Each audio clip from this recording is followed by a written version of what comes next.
Hello class, and welcome to what should be the first lecture of week 7 for you. We've now covered cost management. We've covered things such as how do you budget and track, how do you estimate, why tendering is important. And now this week, for probably the next week and a half in fact, we're going to talk about time management.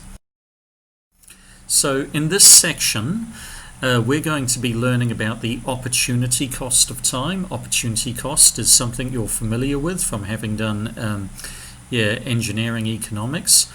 I'm going to talk to you about the theory of slack and critical workflow. Those are terms which don't sound, I'll explain what those mean in time. And I'm then going to talk about a couple of different methodologies for how we can actually plan our time. One method is called the critical path method, or CPM for short. We'll do that today. Gantt charts, we'll probably look at those next week. And I'm also going to give you a very quick introduction to Microsoft Project. Actually, frankly, that's probably not going to happen. I'm probably cutting those lecture slides just for sake of time. But Microsoft Project is something we probably would have done if we had time for labs. It's just software where you can do critical path method and Gantt charts. And then I'm going to talk about the general state of time management in Kurdistan. Remember, we talked a little bit about cost management in Kurdistan, and particularly in the field of budgeting and tracking, but also tendering. It's done very poorly in Kurdistan. There's a lot of opportunity for corruption and lost value, and the same thing can be said for time management in Kurdistan. Time management, project management generally, Kurdistan does a very poor job of, and I'm hoping you guys can actually add value as new engineers entering into the industry in Kurdistan. That's not an attack on Kurdistan. You do a great job of structural engineering. Mining engineering is brilliant. Your reservoir tracking is renowned. But project management is a weakness I see in Kurdistan in the field of civil engineering. So first off, I want to give you an example. Now this is a scenario that you actually saw in engineering economics. Now this scenario is that there's a rich businessman and he wants a van to build a theme park for him. Now, when the theme park is finished and it's operating, he's going to be making $10,000 a day. Now, the theme park is going to take 1 year to build, and it's going to cost $1 million in capital. Now, Avan, she builds the theme park for $800,000. She actually she completes the project under budget by $200,000. However, it took her 15 months to build, not 1 year. Now, Avan, she thinks the client is going to be so happy with her because she's thinking, I've saved him $200,000. But this businessman, he's very angry with her, and Avan can't understand why. Why is that? Well, Avan may have saved $200,000, but she has lost 3 months of earning potential. So for 90 days, that man could have been earning $10,000 a day. So although Avan saved $200,000, she lost the client the opportunity to make $900,000. So really, this client is thinking, Avan, you've lost me $700,000. So that's the opportunity cost of time. Remember, civil engineering infrastructure it has very large benefits, and they may be external benefits, but they're benefits nonetheless. If you're building a property, it's going to be earning rent when it's finished. So if it takes longer to build that property, that high-rise apartment building or whatever, then it's actually costing you money in opportunity. And so there needs to be a very careful management in a project to finish a project in quick time without diminishing the cost or quality of a project.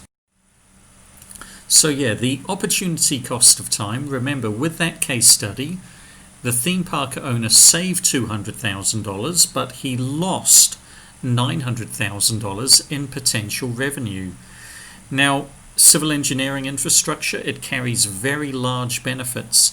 So any delay in a project being completed and the infrastructure becoming functional and operational, it can have a dramatic reduction in the overall net benefit of the project. Therefore, in project management, we always put a very strong emphasis on time management. It really is a real big emphasis. So if you can remember with the triad of project management, where we have the quality, cost, and time constraints all coming into defining the project scope, the real big one often in civil engineering is time management. So cost management, we've covered that now. We're now into the second slice of the pie there, time management. And it's a real big one because the benefits are of having a quick delivery are huge. And so much so that if anyone ever, if you were a project manager and an engineer came to you and said, hey, I found a way to reduce the cost of the project, but it's going to take a bit more time, usually the emphasis is on reducing time rather than saving cost. And if someone comes to you in the project team and says, hey, I found a way we can do this part of the project faster, but we're going to have to spend a bit more money on it, usually you're going to listen because the opportunity cost of time is greater than the costs that you face to pay. There's a tendency towards that. So time management, I would say project managers, they spend most of their time focused on this third aspect because of the opportunity cost of time. So how can we reduce the amount of time spent on a project? Well, let's say we have a project here where we have to build a new villa for a site in Errigal. So the site is already there. We don't need to buy land or anything, but we need to build a villa, a new house for the site. It's a residential house. So what are the various work packages involved in designing and building a new villa? Well, this is actually just the design work we're doing. That should say design of a new villa. So there's a few different things. We've got to define the scope. So talk with the stakeholders, namely the owners and people who live in the house. What sort of house do they want? How important is cost? How important is time? What sort of quality it needs to be, and so forth. So that's that black box there, and that little number there is 1. That's referring to the amount of days that we would spend on doing scope definition. Geotechnical investigation, working out what sort of foundational design we need, that's the strength of the ground, that's 3 days. Foundation design, 2 days. Structural detail design, that's 5 days. Final design, 5 days. Oh, the concept design, that comes earlier, that's 2 days. Earthquake analysis, that's 1 day. So how long is the project going to take? Well, one way we could actually do the project is do one work package after another. So we start off with scope definition, we do the concept design, geotechnical design, foundation design, do the earthquake analysis, that then helps us do the structural detail design, and then the final design. We could do one work package, one at a time. And that's going to take us 18 days. It's going to take us 18 days to design the villa. But it should be very clear to you right now that some of these elements you don't need to begin. Some of them could go parallel with one another. So let's have a look at what happens if we take into account what are the prerequisites. If we're only doing things after the work packages that need to be done before it, and not all of the work packages. Well, it would look something like this. You do the scope definition, and then you could have different people working on different work packages simultaneously at the same time. You could have someone beginning to do the geotechnical investigation. All he needs is the scope definition. He needs nothing else. Someone can do the conceptual design. He doesn't need to wait for the geotechnical investigation. All he needs is the scope definition. And the earthquake analysis, that isn't reliant on geotechnical investigations or concept design. All you're trying to do is find out what are the earthquake loads that would be expected in Erbil for a building this size. And then following that, you could do the foundational design. Now, the foundational design, that is dependent on the geotechnical investigation and the concept design. You can't do the foundation design until you have the concept design or the geotechnical investigation. But you can do the foundation design before the earthquake analysis. The earthquake analysis does not influence the foundation design. Now, the structural detail design, that needs to come after the concept design and the earthquake analysis, but it doesn't need to come after the geotechnical investigation. The geotechnical investigation doesn't influence the structural detail design.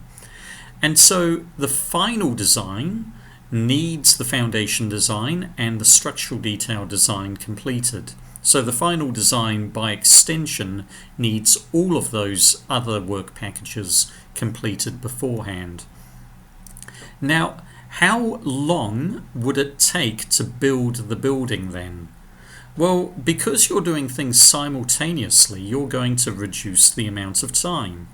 There's different tracks that you can go down. But you can see this one here, scope definition, concept design, detail design, and the final design, that is 13 days. That is the longest route from beginning to end. This is called the critical path. This means that with the other routes, if you have a delay in the project, it's not going to delay the overall delivery of the project. It's not going to delay the project finishing date. But if you have a delay on this pathway, if scope definition takes 2 days, it's going to actually increase the overall finishing time duration of the project. So this project life cycle is now only 13 days. Compare that with the previous one where we just did all of the work packages one after the other and it took 18 days. Now we're looking at what happens if we do some of the the work packages simultaneously if we can, if they're not dependent on one another, we can reduce the project life cycle. Now that's massive. Let's think about this. We're having a villa, it's being finished a whole 5 days, 1 working week beforehand. So let's say that this family who own this villa are living in a hotel at the moment, and the hotel, let's say they're paying, I don't know, $100 a night for their hotel, $200 a night for their hotel room. Well, by reducing the project life cycle by 5 days, that means they can move into their villa 5 days earlier. That's saving them $1,000. That's the opportunity cost of time. So having delays is very expensive in opportunity cost. Now, let's look at some other pathways here. Look at this other pathway here. The scope definition through to geotechnical investigation, foundation design, and final design. How many days does that take? Well, that takes 11 days.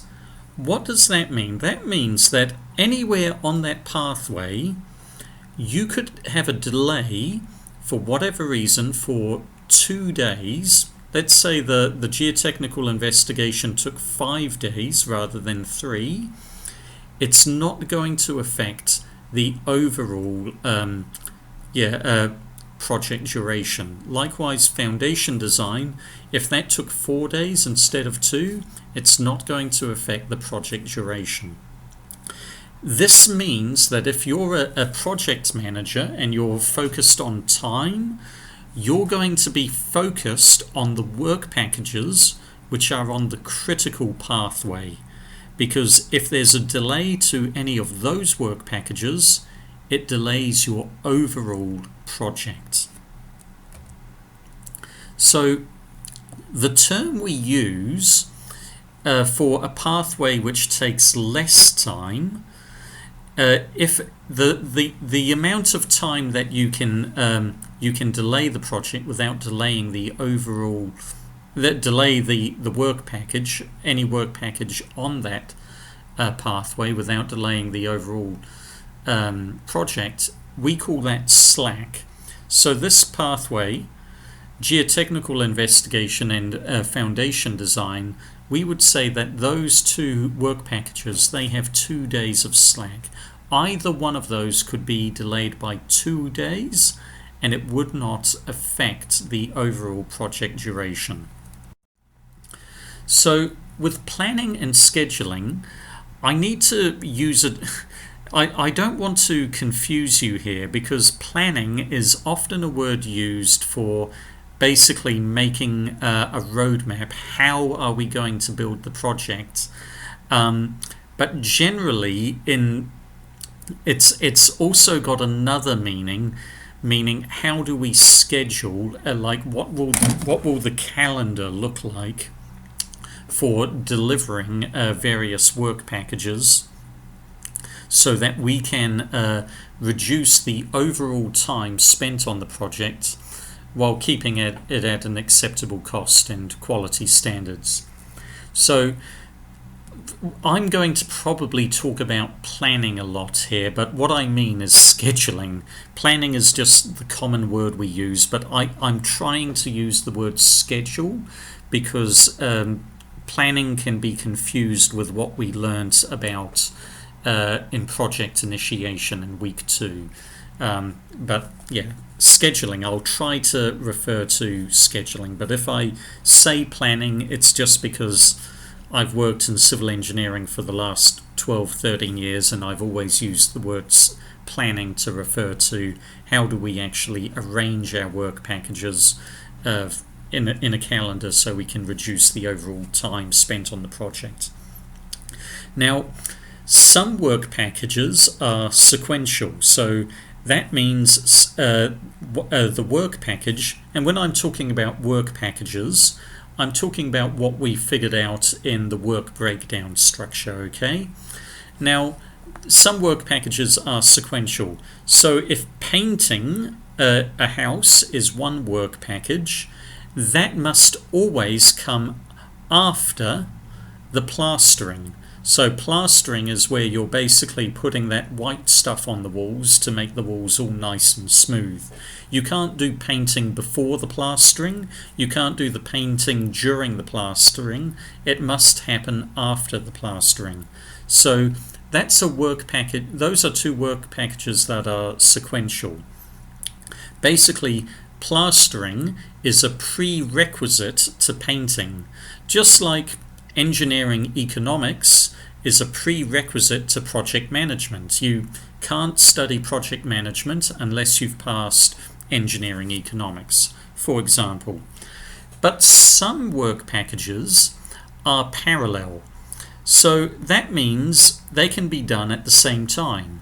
So there is absolutely no reason why, in the example of the villa that I just showed you, that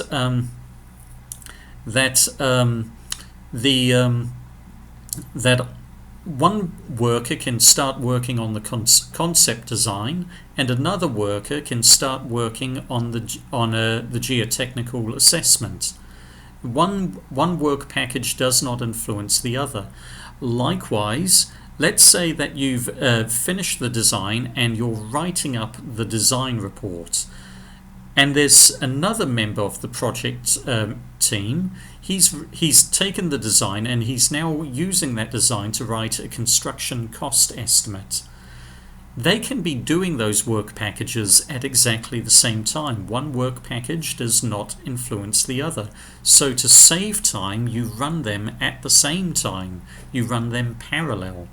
So a good planning, oh gosh, first time I've done it, good scheduling, that really helps the project manager allocate his resources, meaning his workers and his machinery, in a way to reduce the overall time spent on the project.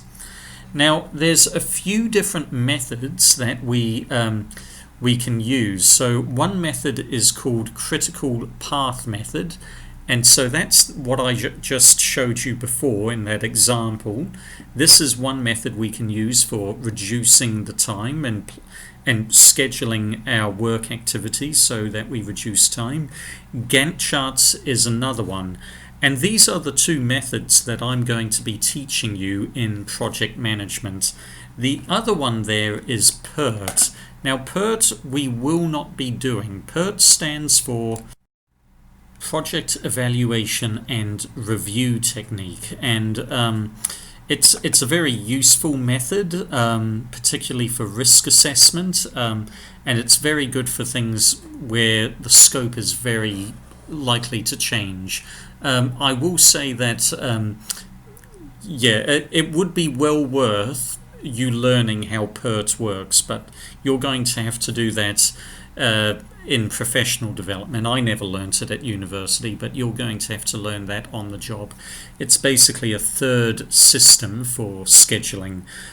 With our shortened curriculum and only 10 weeks, something's got to give, and I'm only teaching you the two basic ones: CPM, Critical Pathway Method, and Gantt charts.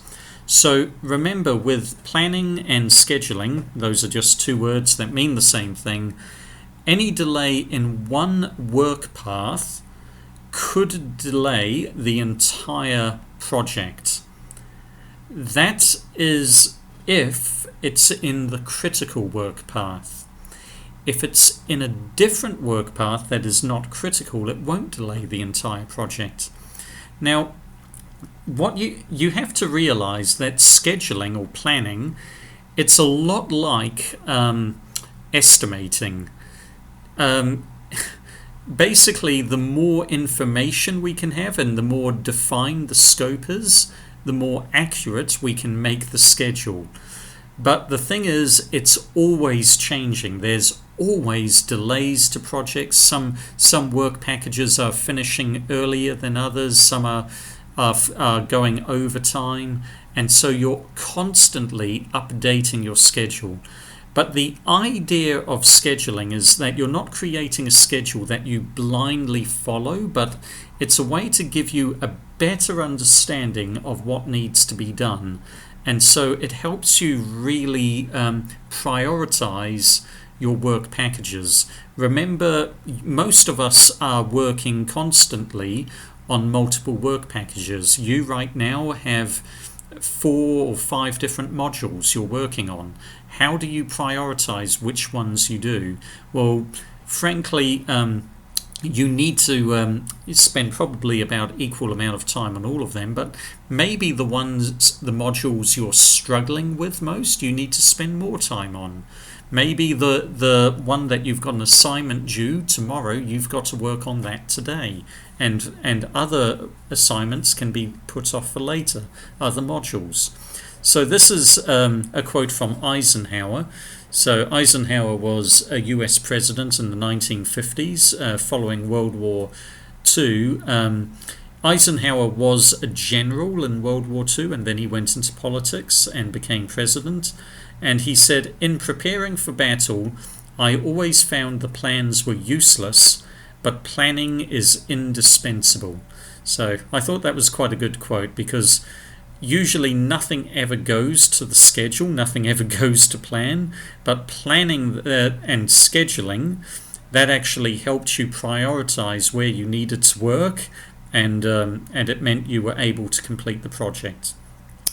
Now, a schedule, the other advantage of a schedule is it provides very good communication, not only with stakeholders, but also project team members. So you can say, "Hey, Abbas, you're in charge of this work package. Abbas, you really need to complete this in 8 days. Because look, if you don't complete this in 8 days, you're going to start delaying the entire project, and you don't want to do that, Abbas. You really don't." So that's an example. So work prioritizing is why we schedule. Now, one of the real big problems with human nature is we have a tendency to prioritize the work we enjoy more so than the work that needs to be done and is critical. So here's an example of a guy hanging up a chandelier, and he's saying, "I will write the cost estimate for the balcony, but first let me finish hanging the chandelier in the hallway." Well, what was the priority? Well, the priority was the cost estimate for the balcony. But hanging chandeliers in hallways, that's more fun, isn't it? So that's what he's doing. And it's probably the same for you. Like, what's your most enjoyable module right now? I'm going to just give a fictional, hypothetical example and assume your most enjoyable module is project management, let's say.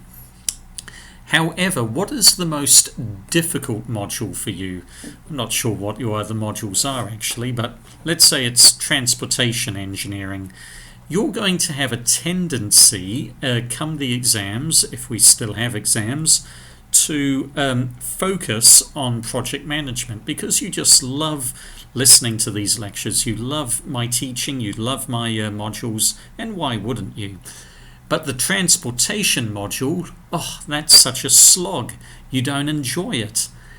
However, you probably should prioritize the transportation module if you are going to be close to failing that. There's no point pushing to get 90% in project management if you're going to fail transportation engineering. And so this is just production possibility curves, isn't it? You're trying to prioritize the work packages that need prioritizing in order to reduce time. So with the critical path method, you basically, one of the great things about the critical path method is you can actually utilize the work breakdown structure. So remember the work breakdown structure, you did that really early on in the project during the project planning stage. and basically you split the project up into, if it's a civil engineering project, probably hundreds of different work packages, and you gave each work package a little code. This is to track the work packages. You said who was in charge of the work package and for delivering it, and you also maybe gave a little bit of a budget for the work package at this stage. Now, these work packages, you can use them or you can break them down further into different activities, but put them in boxes like this. And this interface I'm showing you, it's not a clear rule. It doesn't need to be like this the whole time, but this is just the way that I'm going to teach you, because I kind of think it's kind of clear having these 4 little corner boxes. But you've got the name of the work package in the middle. You've also got the code, the name of the code, so you can track the work package. In the top center, you've got a number. Now that number is the duration. That is what you are estimating the work package will take. It will take you 19 days to complete this work package. Now, with estimating durations, you've got to try and be accurate with estimating. You're not trying to be conservative and give a really big duration. You're not trying to be hawkish and give a small duration. You're trying to give the exact duration that you're most likely to take when doing this project. Now, in truth, some work packages will take longer than your estimated duration, and some work packages will take less time than your estimated duration. But the hope is that over the course of the entire project, all of these delays, over durations and under durations, they are going to cancel one another out. So that's why you need to be quite specific in your duration. Now, what are in the 4 corners, that ES, EF, LS and LF? Well, we're going to get to those in a little bit, but that stands for early start date, early finish date, late start date and late finish date. Okay, so I'm going to talk about those in the next few slides, but basically, first off, with steps 1 and 2 in the critical path method, you need to take all of the work packages, or potentially break down the work packages further into small activities if it's helpful, and put them in boxes like this. Give them a duration. You estimate the duration for each one, and just lay them out with those 4 corner boxes. So the third step to the critical path method is you need to take these activity boxes.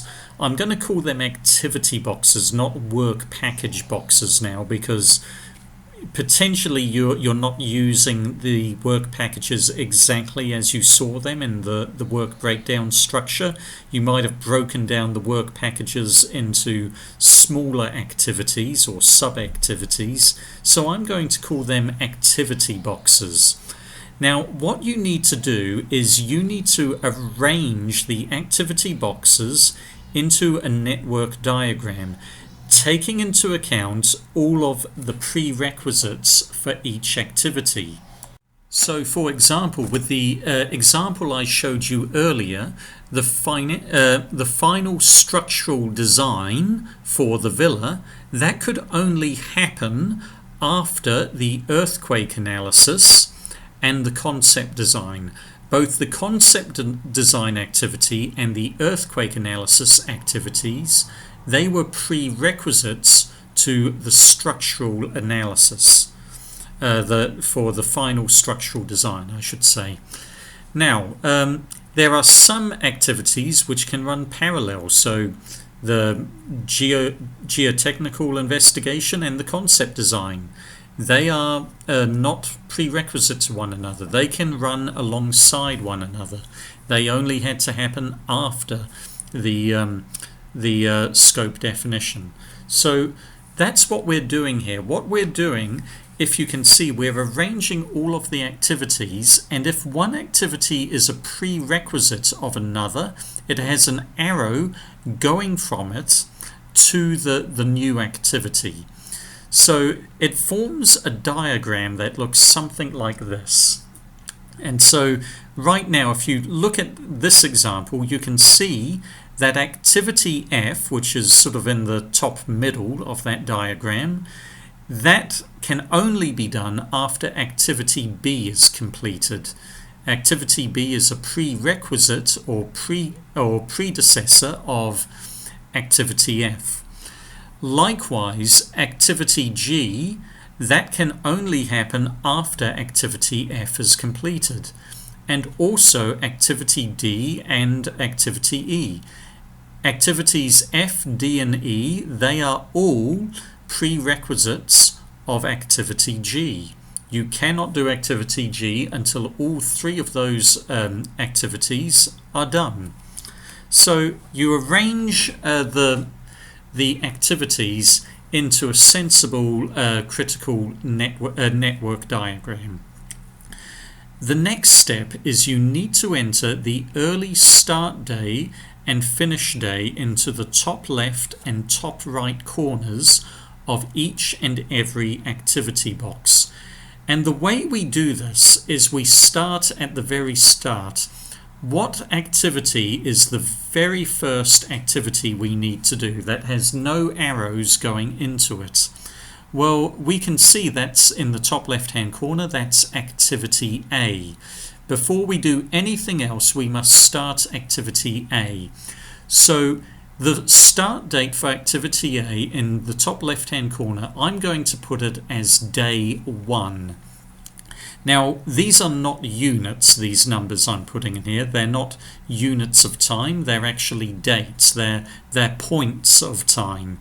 Now, usually when you do a critical path method in industry, usually there will be dates associated with them, but it gets pretty cumbersome if I have to write dates in every corner of every box, and it's quite hard to see. So just know that it's day 1. It's the first day of the project. You begin work on activity A. That's the early start date. Now, what's the earliest finish date for activity A? Well, you can see in the center of activity A, in that box, that the duration of activity A is 10 days. That means that if you start the work for activity A on day 1, you're going to finish the work on day 10. Now, some of you are probably thinking, hey, wait a minute, why is it 10, not 11? If we're starting on 1 and we're adding 10, why is it not 11? Well, because you're basically treating the 1 and the 10 there as a unit, and that's incorrect. You need to treat it as a point in time. So if activity A takes 10 days, what days are you doing the project on? Well, it would be day 1, day 2, day 3, day 4, day 5, day 6, day 7, day 8, day 9, day 10. So those 10 days are the days you're doing the project on. The first day would be day 1, and the last day would be day 10. So your early start day is day 1, your early finish day is day 10. Now let's move on to activity B. The bottom left-hand and right-hand boxes, those are the latest start days and finish days. We're not covering that just yet. Okay, we're not going there. But activity B, that can only happen after activity A is finished. You cannot start activity B until you've completely finished activity A. So if activity A finishes on day 10, that means you can start activity B on day 11. Now, how long is activity B? Well, we can see that it's 20 days. That means if we start on day 11, we're going to be finishing on day 30. At the end of day 30, we're going to be finishing activity B. Again, you don't just add 20 to 11, because remember, you're starting at the beginning of day 11 and you're finishing at the end of day 30. So it's dates, not units as such. So on day 30, you finish activity B. Now that means that the activities for which activity B is a precursor for, activity F and activity C, they can start. So activity B finishes on day 30 and activity C starts on day 31. Activity F starts on day 31 as well. And so activity C and activity F, they are happening at the same time. You've got different workers working on different parts of the project at the same time. Okay? And you can keep on going through. Day 10, activity D, activity E, activity G. And finally, activity G. Let's look at activity G, for example. Now, activity G, that's actually got 3 precursors, doesn't it?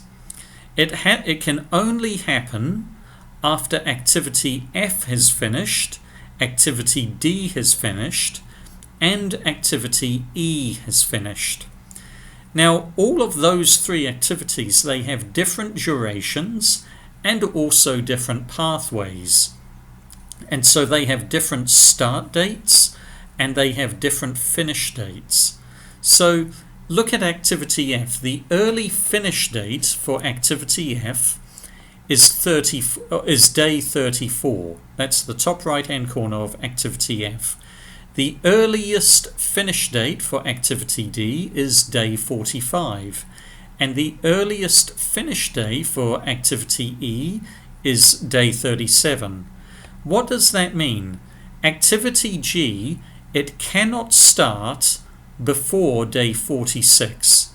You're thinking, well, actually activity F is finished at day 34. Can't we start on activity G? No. Activity G cannot start until all of its precursors, all of its prerequisites have been completed. And so the prerequisite that takes the longest time is activity D. That's got the biggest, the latest date, in the top right hand box. That finishes on day 45. So activity G cannot start until day 46.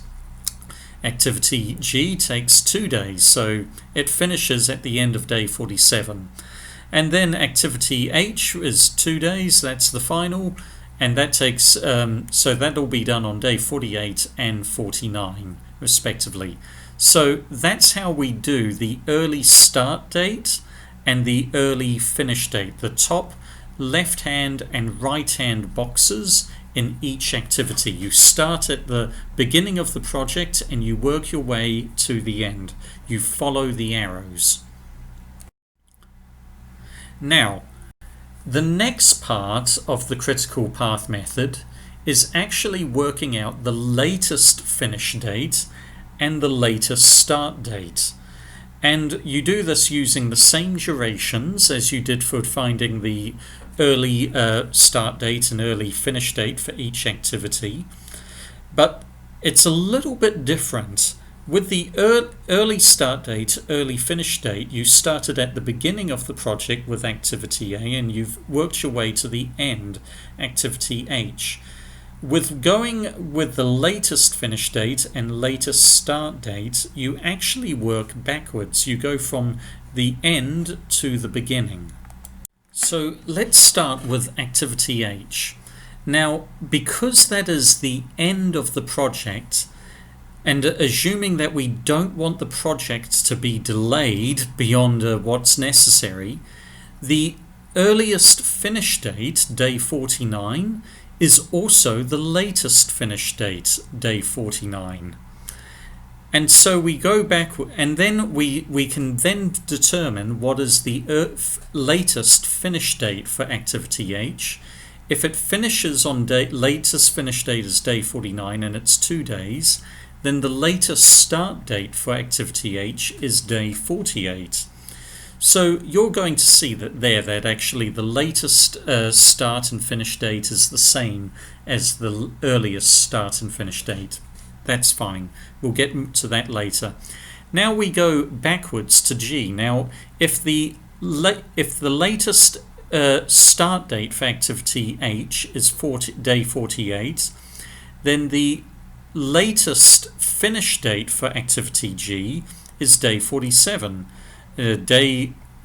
Activity G must be completed before activity H. It's a precursor. That in turn is only 2 projects. That in turn is only 2 days in duration, so the latest start date is day 46. Now, look at F. The earliest finish date is day 45. It's when activity F finishes, activity G can start.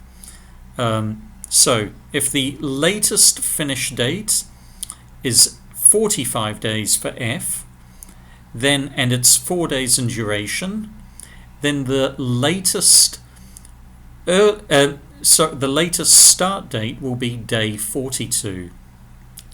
And suddenly we're seeing that F, the activity F, the early start and finish date is different to the latest start and finish date. That means it's not critical. It's not on the critical path. Activity D is critical. So you can see that it starts on day 45. The latest start date is 36 and the latest finish date is day 45. Activity E is non-critical. That the latest start date is day 45. The latest finish date is day 45. Latest start date is day 44. So we're working backwards, aren't we? Now C, that must happen. That must be completed before D and E. With activity D, the latest start date is day 36. And for activity E, the latest start date is day 44. So activity C, for its latest finish date, it has to be before the minimum latest start date of its successors, activity D and E. So it's going to be day 35. The same with activity B. If we look at that, the latest start date for its successors, activity C, is day 31, and activity F, it's day 42. Therefore, activity B, its latest finish date will have to be day 30. It has to finish before the minimum latest start date of its successors. That means if it goes beyond if you finish later than day 30, activity B, you're going to start having delays to the entire project. And then the same for activity A. Now very quickly, if you look at that, you will see that some of those boxes, the earliest start and finish dates are the same as the latest start and finish dates. Where that's the case, that's the critical flow path. Okay? So let's look at this in terms of some key rules. Remember, when we're doing the first part, working out the earliest start time and earliest finish times for each activity, remember, the earliest start time, it must be the same or later then the latest of all of the earliest finish times for prerequisite activities. Do you follow me there? Bit confusing. And then the same but backwards, the latest finish time must be the same or earlier than the earliest of all the latest start times for successor activities. You might want to just think about this and look at the diagram to see what I'm saying. Successor is basically activities for which the activity we're talking about is a prerequisite for. Success is the opposite of prerequisite. It's the project it's the activity that flows on. So if you look at all of the latest start times for the successor, and the latest finish time must be the same or earlier than the earliest of all of those latest start times. So sometimes it helps to think about these in terms of mathematics. Remember, the earliest finish date, that is the early start date plus duration. Now remember, you can't do an exact calculation because it's inclusive. So if your earliest start date is day 1 and the duration is 10 days, then the early finish date will be day 10. It won't be 11 because it's inclusive. You're starting at the beginning of day 1 and you're finishing at the end of day 10. So remember, you've got to take away 1 effectively because it's inclusive. They're dates, they're points in time rather than units of time.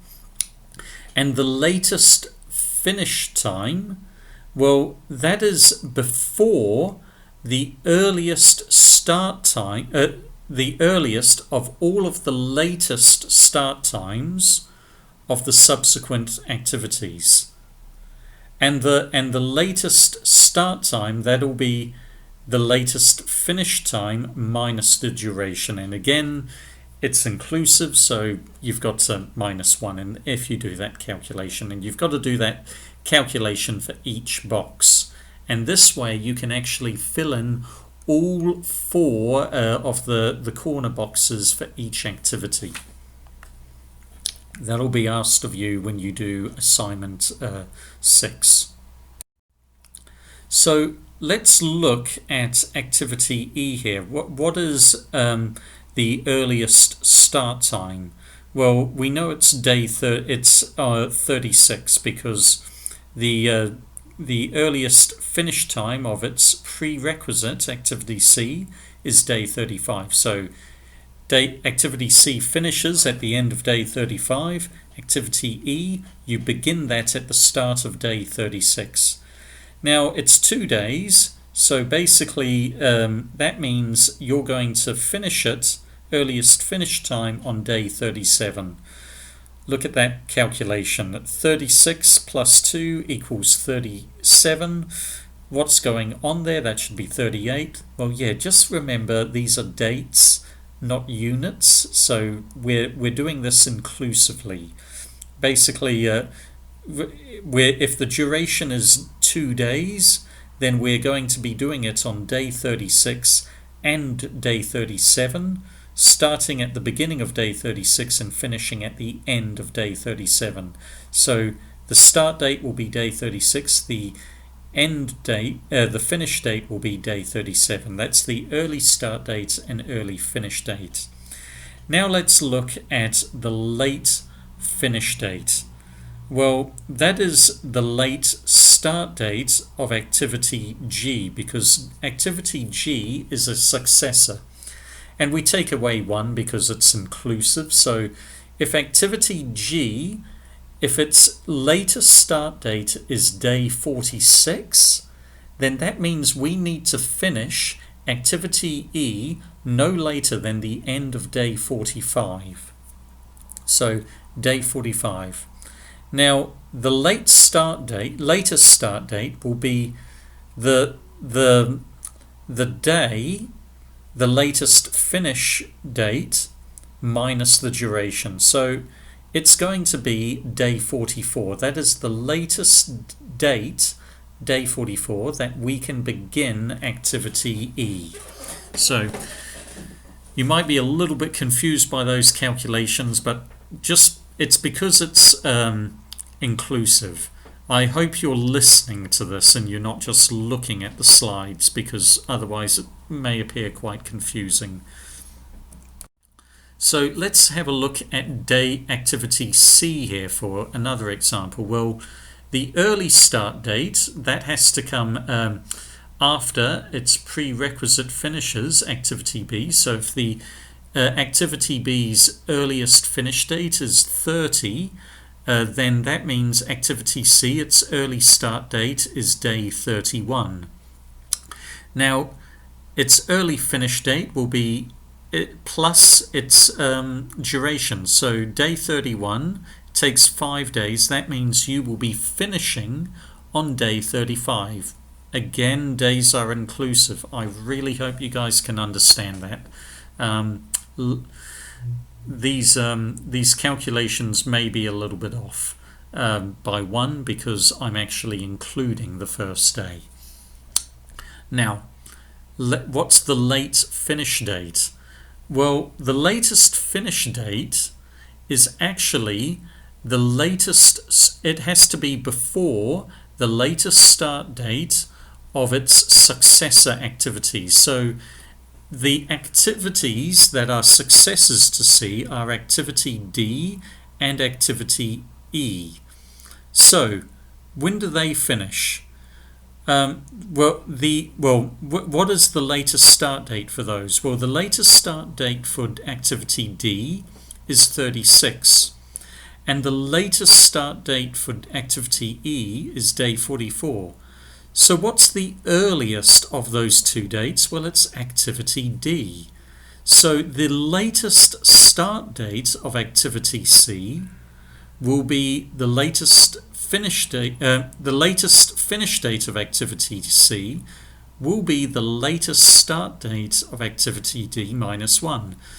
Activity C, its latest start date will be finishing on day 35, and activity D, its latest start date will be starting on day 36.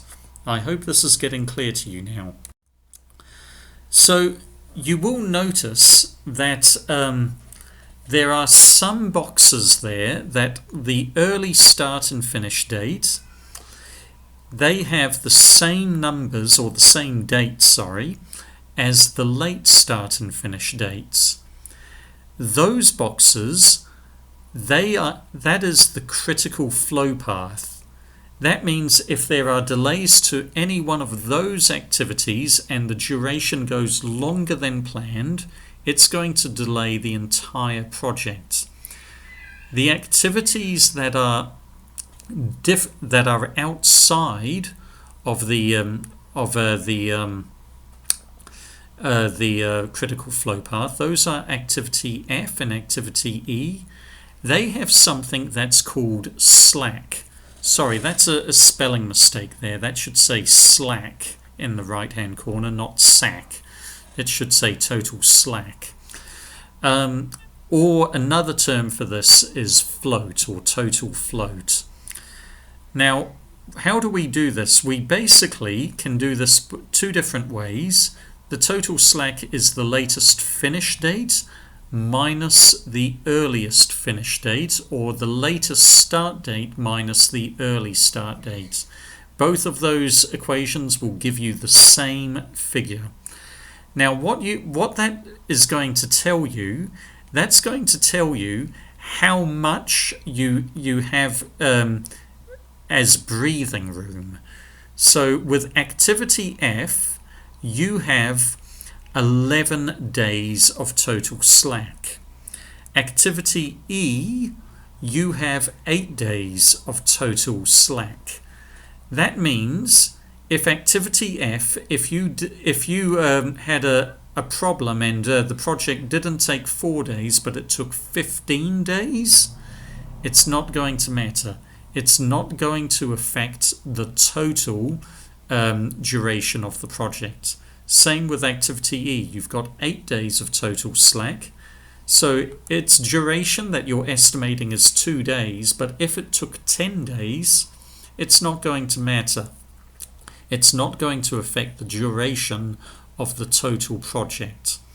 However, with the activities that are on the critical pathway, if there is a delay to them, they are going to affect the duration of the entire project. They're going to affect the delivery of the project, and you're going to have angry businessmen because their theme parks are not earning money when they wanted them to. The opportunity cost of time. So for all of the boxes on activities on the critical path, they have a total slack, each of them, as 0. So you can see there the total slack is 0 on the critical flow path, but for activity F and activity E, the total slack is 11 days and 8 days respectively.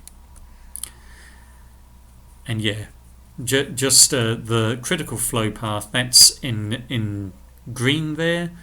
It's where the total slack is 0 for every activity.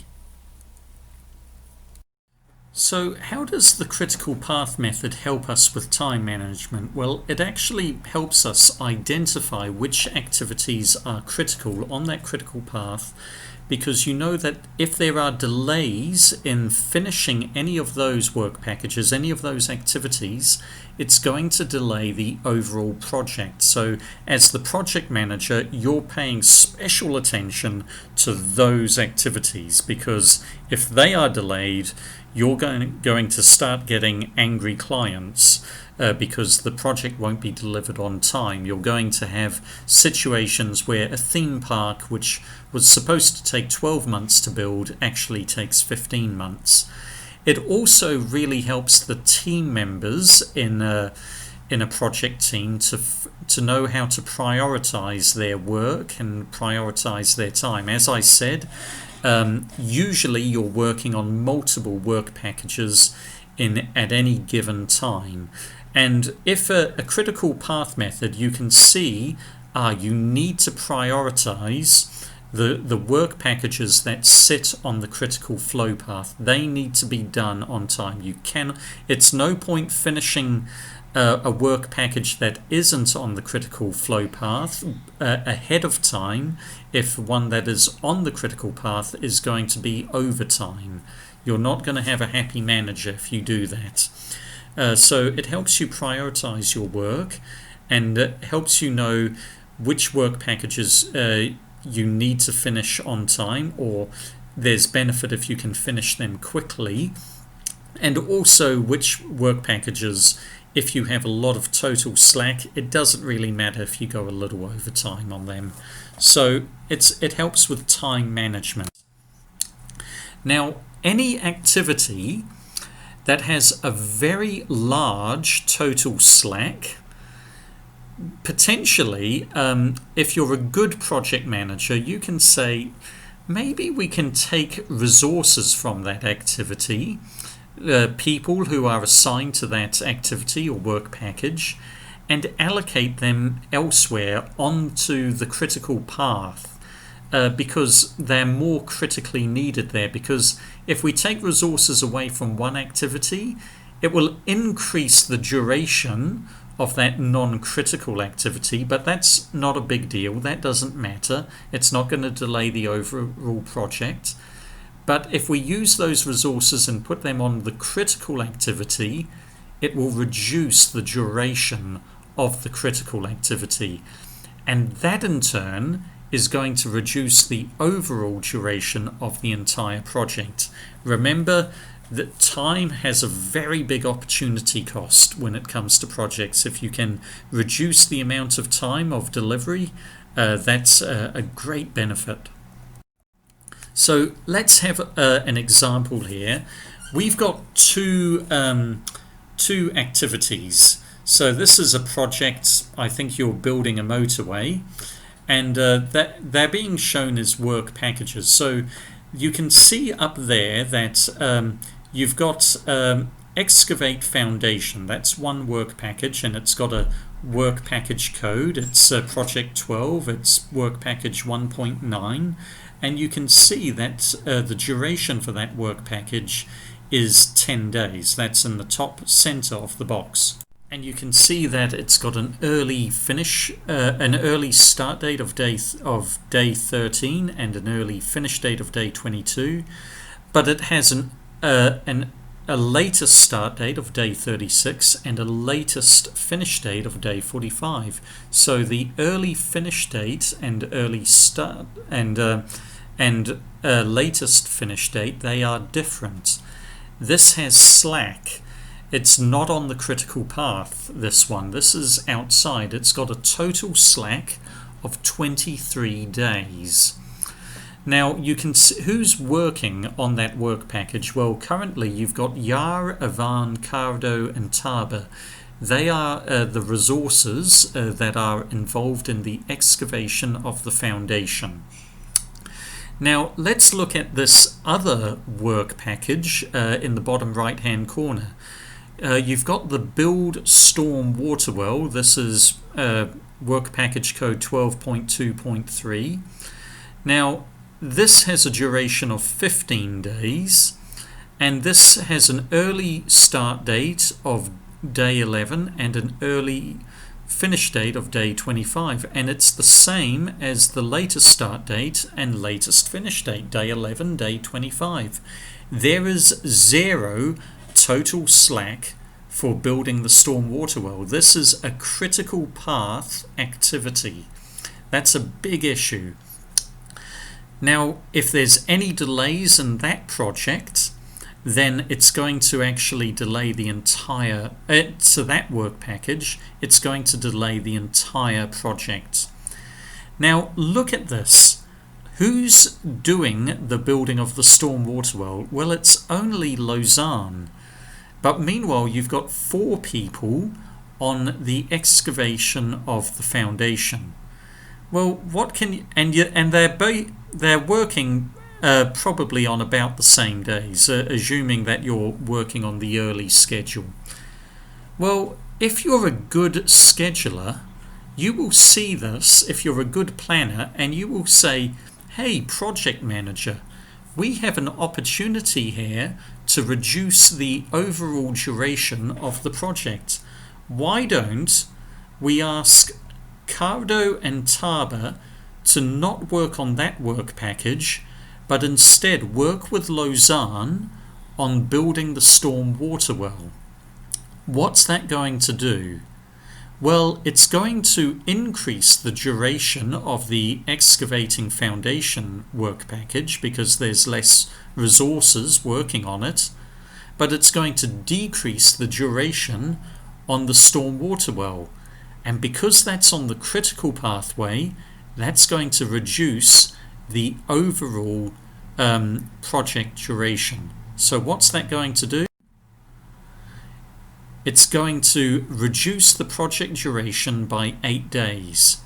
Look at that. Cardo and Taba are now working with Lausanne, and the duration for building the stormwater well is only 7 days. That means that the new early finish time or late finish time is day 17 rather than, what was it, day 23 or whatever it was, I think. Yeah, day 23. Meanwhile, Yar and Avan, they're still working on the excavating of the foundation. Because they've lost Cardo and Taba, the duration is longer now, but it doesn't matter because they still have total slack. Their total slack is reduced, but it's still there. So a good planner, that's the person in charge of making the schedule, he will look at ways to exploit large amounts of total slack to reduce the overall project duration. If he sees certain activities have very large amounts of total slack, he will think, well, how can we actually utilize those resources elsewhere? Is there an opportunity to do that? And by doing that, he would reduce the overall project duration. Remember how Taba thought she was so great, how she had reduced the cost of the project by 200,000, but she had actually delayed the project by 3 months for the theme park. Well, imagine what would happen if she kept the cost at 1 million, but she reduced the time to only 10 months rather than 12. Well, that means the owner will then be able to make $600,000 with the extra 2 months because of an early delivery. I can tell you now that clients love engineers and contractors who deliver early. They absolutely love them. It's a sure way to win repeat gigs, to win repeat work. I can absolutely guarantee you that. So the other thing with time management is that certain activities, they do carry more risk of delay than others. So a good example of that is actually something like design work. So if you're doing design work like that picture there, where you're basically trying to do a structural analysis of the entire space station, you can have a lot of delays with that, because especially if there's a lot of computer work, what happens if you're having to do programming? It's very hard to know how long it's going to take to do the program. It might take an hour, it might take 5 days. It's hard to predict those durations. And what happens if the computer crashes? Good grief, you've got to start all over again. So those work things, they can carry more risk of delay than others. And so if it's not on the critical pathway, it's a good idea to make sure, if you can, to increase the slack, if at all possible. Give it more total slack. So if there's a delay, it's not going to affect things.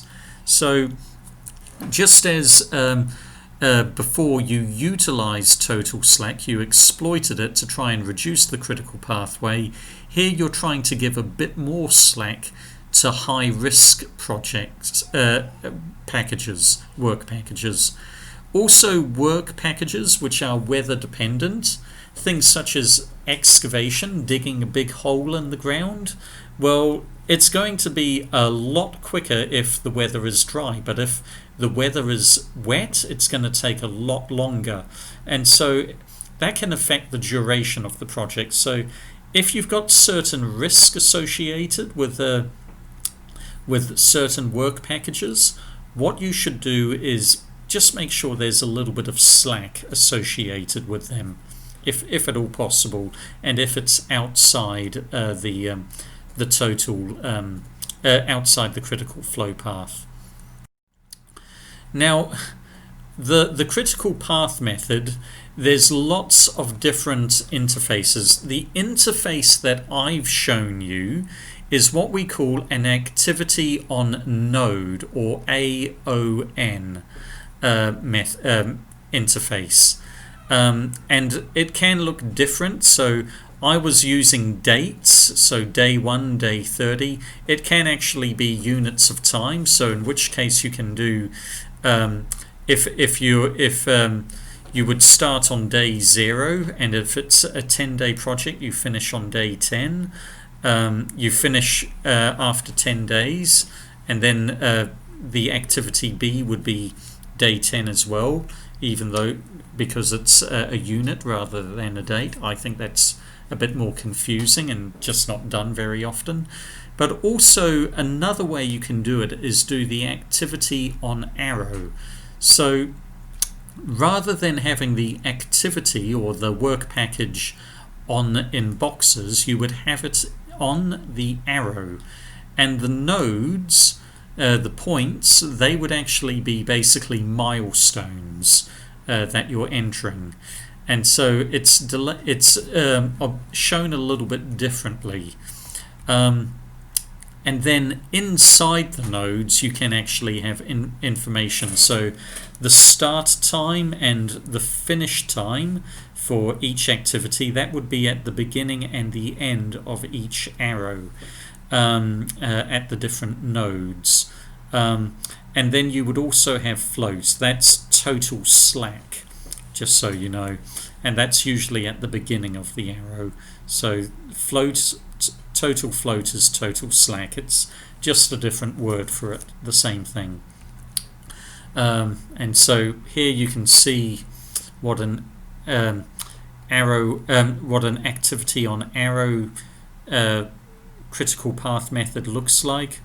It's pretty uncommon now. Nearly everyone uses activity on Node, but sometimes if people don't have good software and they're just drawing things on Microsoft Word or Paintbrush, they'll often do this activity on arrow. They just find it a bit easier. Now, one of the reasons why an activity on arrow network is basically not done anymore is that the nodes are no longer activities, they are milestones. Remember that we talked about milestones when we talked about project initiation and project planning right at the start of this module. Well, what happens if a milestone must be achieved before another milestone can be reached, but there is no activity between them? So let's say you have a milestone that the garden must be finished. So the finishing of the garden is the milestone. It's not an activity, it's just a milestone. And that must be done before the milestone of the new owner inspecting the house and approving it. There's no activity between those two nodes, and so you need to create what's called a dummy activity, these little dotted lines, those arrows which are dotted, joining up one milestone to another. There's no work happening on that arrow, but basically you've got to show that one milestone is a precursor to another. And so it gets a little bit confusing, quite frankly. And so I think that's the main reason we basically use activity on node, AON networks now, more so than dummy activities. And the other good thing with project management in civil engineering projects, if you have your work packages already made up from doing the work breakdown structure when you were doing the project initiation and planning, you can basically use those work packages as your activities in the activity on node network. So yeah, that's just something for you to be aware of. Sometimes these critical path methods are sometimes done with the activity on the arrow, and yeah, some older engineers will still do it that way. Another thing to do with critical path method is it's really useful if you do it with software, and one of the easiest ways to do it is to do it using Excel. So the great thing about this is Excel, you can basically enter in calculations. So if you change any value in any of these boxes, the rest of the boxes will update automatically. It can save an awful lot of time. So yeah, I've actually done this quite a lot using Excel. Excel is a very cheap software. Nearly everyone has it, so it's usually included in most PCs when you buy a PC. So yeah, it's very available. And so yeah, I've done this quite a bit. I like using Excel for a number of things. Another piece of software that you can use, we'll talk more about this later, but Microsoft Project, that is by far the most common project planning and project scheduling software used in civil engineering. It is absolutely huge. If we were going to have more time in this module, if we weren't affected by coronavirus, I would probably be trying to do labs where we can practice doing some schedules on Microsoft projects. But as it is, you will come in contact with MS Project in industry, and you can learn how to use it then. There's plenty of online tutorials on how to use it.